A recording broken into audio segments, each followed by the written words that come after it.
We are Ciclo and our product name is Arc. Our product has three parts. The first one is an absorption filter that captures the oil and lets the water continue its path.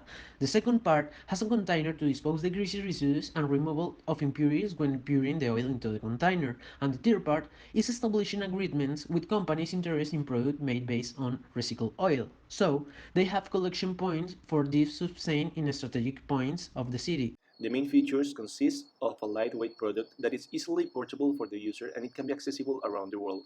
Simultaneously, it is designed to have a long lifetime, 10 years, and for easy disassembly. Additionally, its main component is recyclable stainless steel, which allows the material to be used indefinitely without losing its main properties. Finally, SART provides the opportunity for the components to be disposed of safely to minimize the impact. The product is sustainable or ecological because it does not require energy consumption and uses very few amounts of water in its useful lifetime.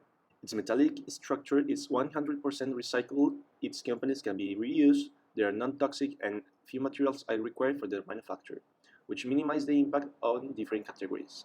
It creates opportunities for the local supply chain and encourage users to adopt green habits such as properly disposing of oil waste. For the cost of the product throughout its life cycle, two scenarios were taken into account. The first, where the user should make an adequacy of the siphon and the strainer basket, and a second, for extreme cases, where the chain of the entry sinks as the piping system doesn't allow the normal installation of the device. As a company, we seek to provide the consumer with a product that, in addition to fulfilling its functionality, ensure that the final disposal of all of the elements of the product reach the appropriate places for recycling or disposal. But how is that possible? For the life cycle cost analysis by phases, the end of life cost of the product is separate from the acquisition cost to demonstrate the cost in the phases taking into account acquisition, use, and end of life. It can be seen in the table that the phase that represents the highest value is the use phase. For that matter, the cost of collection, disposal, and recycling of the product after its useful lifetime, and of those components that are used periodically were taken into account. These costs were shared at the purchase price of the product, allowing the user to contribute to the environment.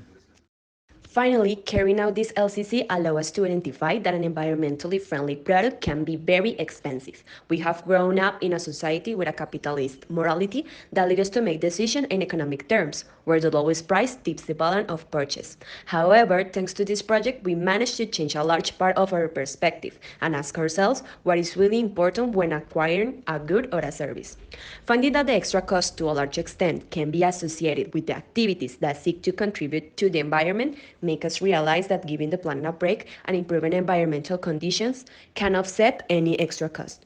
We choose to invest in the world. What will be your choice?